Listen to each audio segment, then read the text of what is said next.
Welcome to SDL City Showdown. I'm AJ, and this is Steve. Now, hopefully all you guys have been enjoying the World Cup because you're not a true soccer fan unless you are. I'm just kidding. I'm not going to gatekeep like that. Unlike Steve, he's like always the gatekeeper. That's right. If you aren't watching every single match, throw your stuff away, stop listening to us, and go cry over baseball, I guess. Man. So World Cup, like we're not going to go through like all of the World Cup, but it just kind of like little tidbits of it. Like, what do you think so far? Like, what's kind of caught your eye? Like, what's been the interesting story for you? Yeah, so we actually discussed this a little bit on our last recording, and like now we're deep into the elimination, and now we're seeing the teams rise to the top. Like, I don't think we're going to see very many more upsets. I think this is when the big boys show up. This is when, Yeah. clearly the class of the world is there. Like, of course, USA wasn't going to move on. I think a lot of us thought that USA could beat Belgium, but that seems to have been a fool's errand. Like, I think if we would have known, I totally forgot that we played them in March and they beat us 5-2. We went up 2-0 in that match and they scored 5 unanswered. Like, should have known that this team doesn't have the win in them, but it is what it is. You can clearly see the countries, the nations that value soccer, value football. And like, for me, the big thing now is it's going to turn into goal watch, the golden boot watch between Messi and Mbappe, because that's pretty much what it's going to come down to now. Ronaldo's out and Mbappe scored again today, which, guys, if you haven't seen that goal yet, go back and watch it. It was Beautiful. insane. Like, he made it look easy live, and I texted you. I was like, that was an easy goal. It was not. That was an insane goal. He bent it around a defender, and it was nuts. So, like, watching these top of the top teams now play is so amazing. And seeing what Argentina did to come back from down 2 against Egypt and win. I know there's a lot of people out there that don't like Argentina for various reasons, but like, as a sports fan, I was at work. I was trying to work and I was watching that match. And of course, I wasn't getting any work done, but like, it was nuts. So like, for me, it's just the spectacle of the event. The fact that the stuff with our team and our president and FIFA and how that's blowing back now, that's kind of interesting as well, just because of the fact that people are hip to that now. People are hip to kind of the corruption that we see, and it's not being swept under the rug. So like, that's kind of what I've gotten out of the World Cup support. What about you? What have you, AJ? What have you gotten out of it? Yeah, this is a weird stance, but this is how I've always felt about playoffs, whether it's like the Cardinals back in the day, the Rams, whatever. I always felt like when you go to the playoffs, you want to at least make one good showing. I always love to see my team at least win the first game of the playoffs because at least you could say, yeah, we deserve to be there. Then when you got the second game, if you lost, it felt like it was house money. And when the U.S. won the first knockout round, that's how I felt. I was like, okay, great. Kind of wipe your brow. And I was like, okay, now we're on house money because at no point can anybody else in the world say you weren't good enough to beat any teams in a knockout. We did that because there were also some other great teams that got knocked out.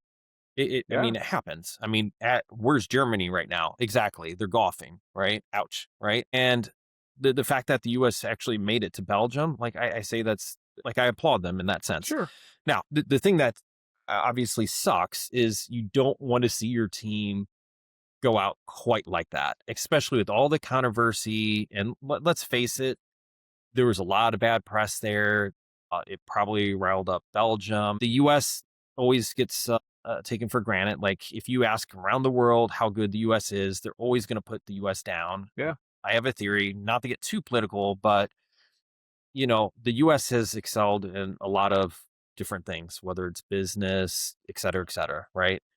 I feel like sometimes the U.S., it's like, hey, it's one of the things that we don't excel at, not quite like England, France, et cetera, right? Yeah. Right. So I think there's a sense of pride sometimes playing against the U.S. and being like, oh, yeah, we beat the big, Sure. global superpower. So I think there's a little bit of that. And I think this whole red card business was a little bit overblown because, yes, corruption, absolutely. but you can't tell me Argentina being in its own bracket where they're not playing any heavyweights and Yep. stuff like that. I mean, come on. You think that's less corruption than one red card? Give me a break.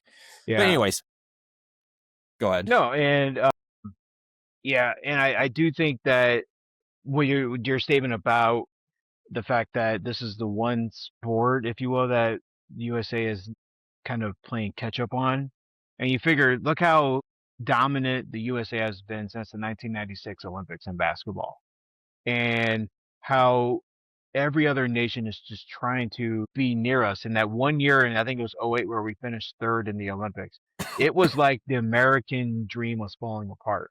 And now we're just right back in there scoring 100 goals on everyone, 100 goals, 100 points on everyone in the Olympics.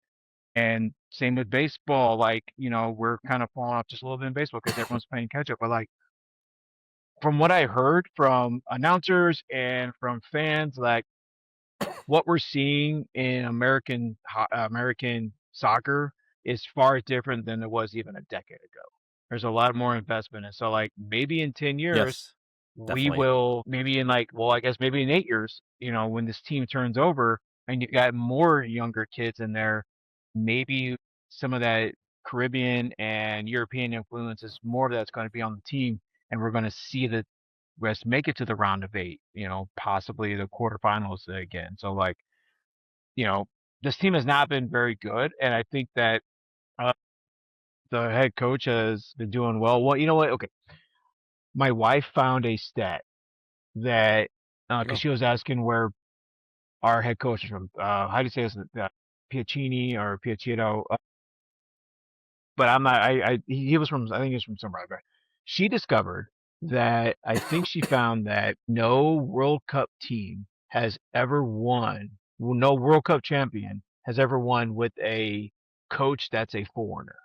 really? Really, and that's a Interesting. stat she found that like only national-born coaches have won the World Cup for what it's worth. Interesting. Well, one thing I will say though is I am kind of proud of the US team in the sense that I do feel like they have made progress. I think it was 2018 they didn't even qualify, whatever it was.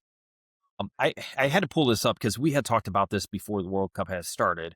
In the English Premier League, 165 players are in the World Cup compared to MLS that has about 45 players. Mhm. One reason why I'm kind of bringing this up is that this is our domestic league. There's a lot of Americans playing in this league.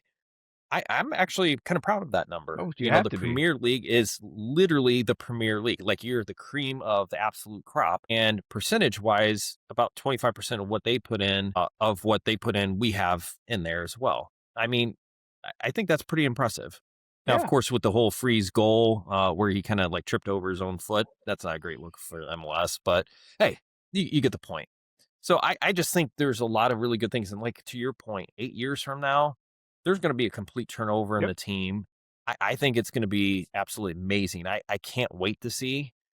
Hopefully, maybe even 4 years from now, we start to see some turnover and maybe some new people crop So, up. But yeah, but I will say that it was it was exciting to root for a team in the World Cup. I wonder if we weren't hosting, if we would have qualified.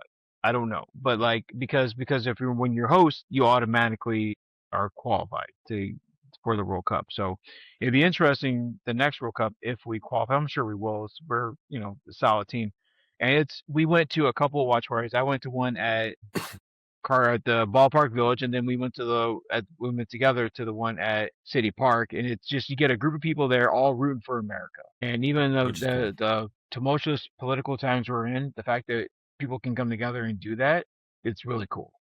Agreed. Okay, so one last World Cup question. Going to put you on record here for fun.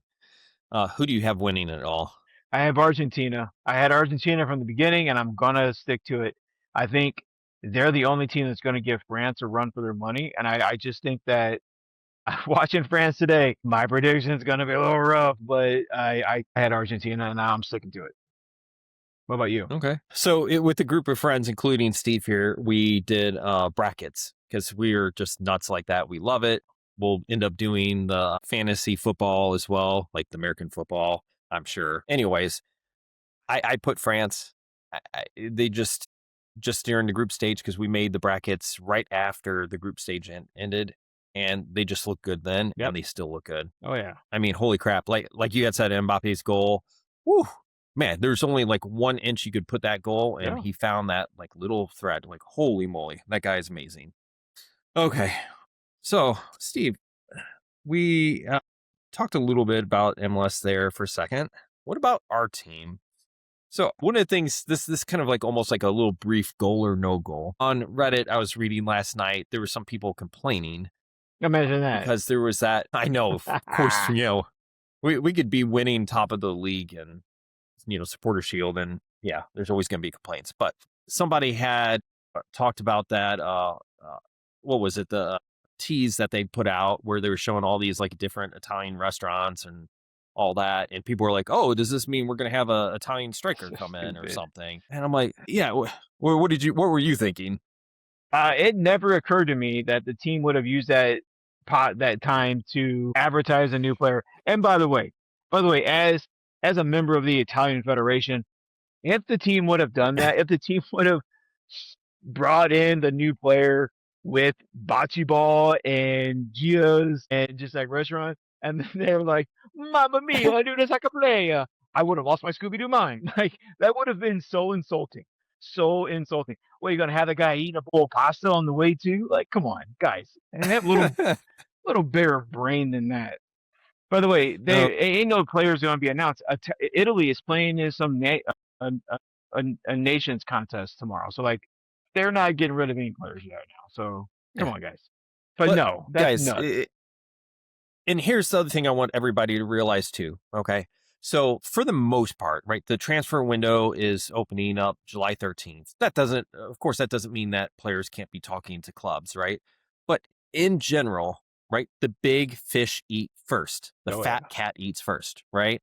So the Premier League and the top, three leagues, they're going to get their choice of the litter, and then the players that are available are going to trickle down to the second tier, and then during that latter stage of that second tier, when you're talking about the, 7th through 15th best leagues in the world, which is what MLS is, let's be honest, yeah, no, that's when you're going to start to see it. Like if there's going to be any big player, like substantial, right? Like the big fish are going to eat first. So I don't expect a July 13th signing. I really don't. And I don't think people should think that the front office isn't doing anything just because day one there's not a signing. right. I mean, do you agree? I do agree, and we're not. We shouldn't expect to hear anything simply because of the fact the World Cup is going on. Like these teams are going to be focusing on this other than the other nonsense. Now, if something pops up, great. I'm not expecting it only because, as you've been saying, it's the hope that kills you. If I were to allow myself to be worried that the team's going to be doing something, I would lose my mind, and so I'm not. Okay. So let me ask you this. You get to choose one, and it's one extreme or the other, because this was a question that was posed on Reddit as well. Would you rather have tons of rumors? So like there's a rumor every like, 4 or 5 days that St. Louis is linked to blah blah blah blah. Or would you rather have zero rumors and only see the red smoke and then boom, we signed this player? I'd rather have that one. Zero rumors and then the red smoke, and then boom, we signed a player. Like I would rather have that. The other than I think we went through that when we got a couple years ago when we brought in SETI, where there was a lot of different rumors going on, a lot of false flags, and we wound up getting that guy. And it was like it's fun because there's a lot of you can discuss it, but then you get your hopes up, and then nothing happens. So now I Yeah, would rather Marco just Royce, go, remember? yep, yeah. I'd rather I would rather just be shocked Yeah, personally. I think I mean, as podcasters, you'd think we would want more content to talk about, but no. I mean, as real fans, do you really want to be constantly let down? And then, Right. because even if you do get a good signing, it's like your emotions were being wrecked, 4 or 5 times Oh prior to yeah. it. All the hopes, and then you're like, oh, and then especially if there was outlandish things like people you're never going to sign anyways, and then you sign somebody who's actually good for your team, but then you're like, oh, well, I guess we'll slum and get this Hartel player, you know. Ugh, we missed out on him on Mbappe. Like, okay, Wasn't it wild that like Toy Shirt was the big signing, and it was like, oh yeah, we got this Hartle guy.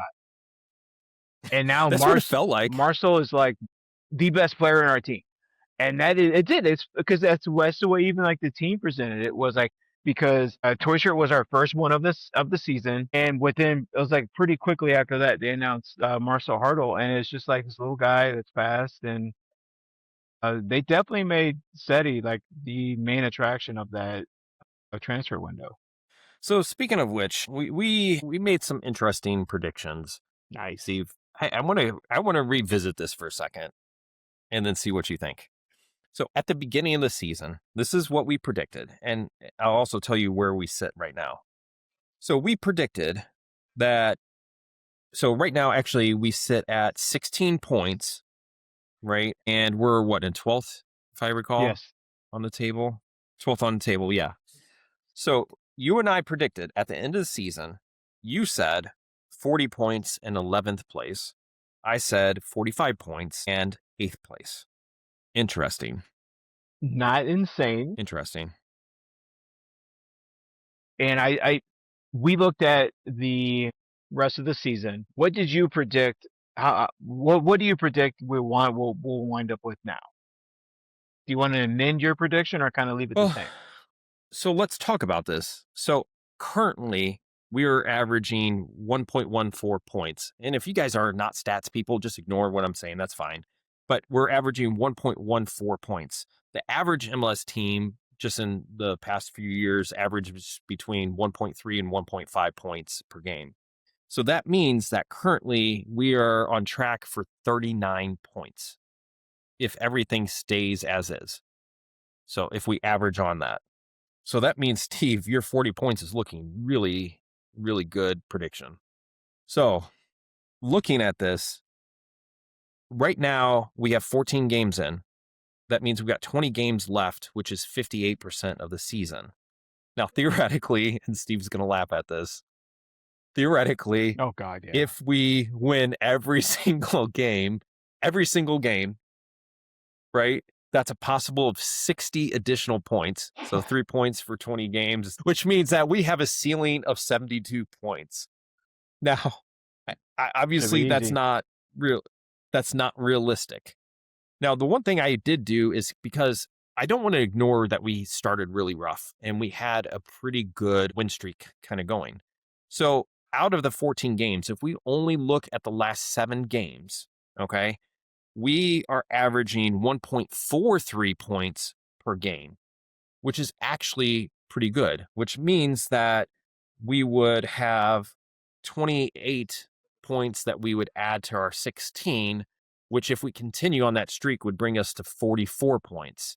So if we continue as if our last 7 games, my prediction of 45 points is spot on. Okay. So you're going to leave it there? Yeah. At the hot team or the team that started the season? Yeah. So I think we should. I'm making my predictions that I really do think we're going to get a DP striker, but I don't think they're by the time that they sign with us, get over here from overseas, because I think they're going to come from overseas most likely. Then they're not going to be fit ready because all the leagues ended in May. Yeah. They have to get ready. They're not playing on our team full time until the end of August. Right. So basically the team we got is what we got right now. So actually, I think I'm going to stick with my 45 points. Yeah. And I said 8th place. I think I would probably amend that to 9th place, but pretty close. Yeah. What about you? I'm going to leave mine alone only because, again, it's the hope that kills you. It's the hope that kills you. Glass half full. Yeah, but. Or half empty. Yeah. Or just half. We can figure out the rest later. Just half. Just half a glass, and then we can figure out if we want to fill it up or not. How about that? I just know that the team hasn't showed me that they will spend what we consider to be a DP striker. You know, they may come in and say, we got this guy that's got one leg. He's our DP striker now. So what is like spending? So I think Kloss was like 1.5 million, something like that. Hartel, Berkey is around the 1.5 somewhere. It's like 1.8, 1.5, basically same 1.8. Yeah. Like, are you okay with the 1.5 million? No. Or are you only going to be satisfied for like a 2, 2.5, or I 3? Like, I think we have to be 2.5 to 3. I think in order to make a splash, to show an investment, you got to go higher than the current players we have. Because if not, then we've got players that are lower that make a little less money than, say, Hartle or Berkey, but we wouldn't consider them to be our DPs. Then we can't be bringing in someone that's cheaper. I think the team needs to show investment. Right now, tickets for the Kansas City match coming out of the break are over 50, almost $60. They're hovering around the 50, $60 because people's at World Cup fever. So like the fans yeah. are still showing up to these matches. It's the team's obligation now to reward 4 seasons of fans continuing to pack this stadium. That to me would be a success. If they come in and like, hey, we got this guy for 1.3 million a year as our DP, I'm like, okay, then what are we doing? So like to me, that would be the team really wanting to invest. And then I would look like a fool with my 40 points. You would definitely look more solid with your 45, but I'm okay taking that chance that the team is going to continue to show us who they are. That's it. Yeah, and the MLS has a huge, huge opportunity here, right? Like people are watching soccer that would Yeah. not normally watch soccer. They're going to games where they would not normally go to games. It's crazy that they haven't even advertised at all during this World Cup. I would have thought that they would have been running some kind of ads at some point. Yeah. And same thing here, like you said, like this is the time where every team should be trying to sign a big marquee type of player. I'm not talking like Messi or something like that, right? Like that's just a freak signing. But I'm talking about somebody who, like you said, that would be equivalent of that 2.5, $3 million player, not these 1.2, $1.5 million. Like every team should be doing this. Now, But didn't you show me that what team has signed Matt Turner? Coming out of the World Cup, isn't it New he England? he re-signed with, yeah, I think so. I'm like totally blanking, but yeah. So like that's there is that's one team trying to say, hey, we get this guy, we're bringing him back. We're investing in the team, which is great. I'm checking, and it depends on the MLS themselves are probably not running a lot of ads, but like a lot of the local teams in their market are running a ton of ads apparently during the World Cup. So like Oh, people are I saying see. like the Revolution are running a lot of ads. FC Cincinnati has. I know the Seattle team is apparently the Sounders are running a lot of ads. So like I guess this depends on what the local team is doing. But it would be good to say like the MLS, but I think the MLS has been showing themselves pretty well with some of the players, especially that Lionel guy. He's doing okay. So He's okay. yeah, I he's all mean, right. he's only second in the Golden Boot race now. Yeah. Okay, so goals. Yeah. So our goal prediction last year at the beginning of the season, you said 38. I said 47. Now I want to give a quick rundown starting from our inaugural year to current. So our Sorry. first year, yeah, our first year we had 56 goals at the end of the season. Then the second year we had 50 goals, and last year we had 32 goals. That was miserable. Now we're currently at 16 goals. I did a little bit of math, like the little bit of the algebra to figure this out. If we continue on our current pace, we're currently looking at 43 goals. So that's definitely 10 less, 13 less than our first year, but it would be 11 more than last year. So your prediction was 38, mine was 47, and our current trajectory is suggesting 43. Would you like to amend your prediction? If I did, it'd only be up to like maybe 40 goals, and that's probably in the variance. So I would say no. I'm gonna leave mine alone. 37 still seems reasonable. Okay. What about Okay. you? 45. Oof. Well, here's the problem, right? Like I could see us somehow getting to 47, especially with some like really good games. But the problem is if we're scoring 47 goals, I feel like our points should be higher. Like we should be getting like 49 points, not 45 points. So I think I'm going to have to amend mine down slightly. I think we're going to hit a little higher than our current trajectory. I'm going to have to say 45. Okay.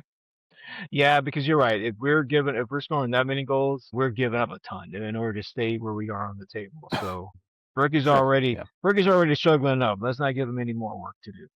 So this ties in with goals, our goal scores. So I want to give you an Oh idea. yes. Okay. So this is looking at the Golden Boot race, right? So Hugo Kypress, Chicago Fire FC, has 13 goals. This Messi kid, I don't know if you've heard of him before, but he's currently at 12. Eh, Musa Dallas has 12. And then the next two guys, fourth and fifth, have 11 goals. Our top scorer, right, is not our striker. It is Marcel Hartle at 3. Chris Durkin, yeah. he could, our secondary striker, he's got 2 goals. That's nuts. Brendan McSorley has 1. Fallu Fall has 1. Yeah, I'm not seeing good numbers here. There's been a lot of goals that have been spread around here. Yeah, this is not looking so good. So you for top scorer, you said Hartel at 6, and I said Hartel 7. How do you feel about? I still think Marcel is going to be our highest scorer, but I think he scores 8. I think I can go up a couple goals.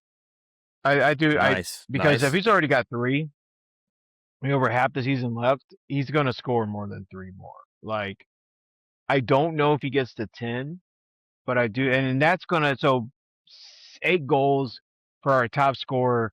There's not enough goals to go around. That's what leads me to believe go back to our total scores and our points total. It's just we're going to hit our ceiling. Okay, so he is currently on track for 8.1 Okay. goals Yep. if he holds true. Yep. And so you're literally predicting he's going to keep on pace and he's going to keep kicking butts. I think he Okay. will. Like he hasn't shown us that. It's inconsistent, but he hasn't shown us that it's a flash in the pan. It's not like Klaus's last year. We had half of his goal output in one match. It's not that. It's spread out. So yeah, I'm happy to So say that. I think I'm going to stick with 7 here, and here's why. I think we're starting to see a different team. They're bringing Leuven up to more of this like right wing slash attacking mid. We got to sign some kind of striker, any kind of striker. I mean, even you. Yeah, I'd rather take you. I mean, Simon Betcher, our striker, has 1 goal for the season after 14 God, games. So yeah, I would take that's you. got I to mean, I give. can't imagine. Yeah, I Listen, mean, my ability to run 7-8 miles in a single match, I 45 years old, I can cut that down to like 0 miles in a 90-minute match. But I'll do my best. I can flop really we'll take well. it. I'm sure when my knee gives out, I could make a show of it. Oh, his nickname's going to be the Fish. That's right. That's right. The dead one though. Yeah. So, and especially if we do get a striker, I think now Hartel, like, I think he's almost forced into the role of where he has to actually take some of these shots. Like that speculative shot, I kind of wonder if I really want to know what was truly going on in his head. Like that amazing goal. Everybody knows what I'm talking about, right? Because we talked about it last episode. Was he just like frustrated and he's just like, you know what, I'm just going to kick this ball. Nobody else is going to kick in the net. Let's just kick it from midfield. Or was it he truly saw an opening? I mean, if he truly saw an opening, which he probably did, great. I just do wonder, is he taking some of these shots just because there's literally nobody else? Like if Yeah. you know what I mean? Yeah, I got the sense that he saw that the goalkeeper was way off his line and just took the shot. Yeah. It wasn't that Berkey kick last year where he kicked it so hard it almost got to the goal where that was a pure desperation. I didn't get that vibe. I got the sense that he knew what he was doing, which is good for us. Okay. So you're gonna mend to 8. I'm gonna Yep. stay at 7 then. That's Interesting. because I Okay. am an optimistic person. You are That's what all the optimist. kids say Okay. about Yeah. me. He's too Half optimistic. glass, half glass. You gotta tone it down, Steve. That's what people tell me. I'm like, I know, I do my best. So this was all our fun, sheets, like our note sheets, like our calculations and all that. See, before we kind of wrap up on our predictions and thoughts, future thoughts ahead, in general, do you have any thoughts that you're excited about this upcoming second half of the season? Is there any concerns? Anything to be optimistic? You get the point. Well, I think concern is that we still don't have a striker, and I haven't seen indications that, which goes back to our discussion that we're okay with not seeing indications, but the team hasn't shown us that they're willing to continue to investment. But I'm excited to have soccer back. I'm excited to the potential of getting down to City Park at some point and talking about matches that actually matter to the team. Like, I am excited about that. My daughter and I still love the sport. We've been following every World Cup match, and it'll be exciting to get back to MLS soccer again. So, like, I am excited about the season resuming. Also, at the end of this season, we're going to have that really short break, and we're going to have the sprint season to get into this massive schedule change, which we're gonna be discussing that around October. The reality of that happening. So, like, Absolutely. it is that's what I'm excited about. What about you? I'm just excited just because I feel like City has to do something. I just can't imagine that Ray is going to be as incompetent as what ultimately our previous sporting director was. I think we DeMay is actually a smart coach. He's bringing in some Seems pretty good. complicated moves. If you guys haven't YouTubed about like third man positioning play, whatever you call it. It's really kind of interesting, and you start to see some of these top teams do the same kind of thing. I think we have some good pieces here as far as sporting director and coach. I really do.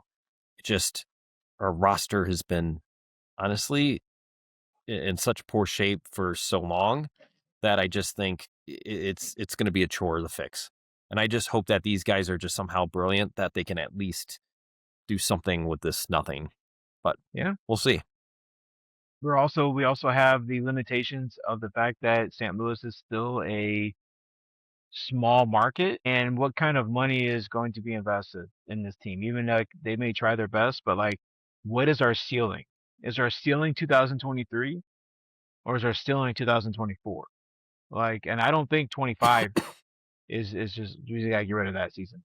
But, like, are top of the West gonna be competing for the cup every year, or are we that mid-range, just kind of show up and hope that we can get kick the door in kind of a team?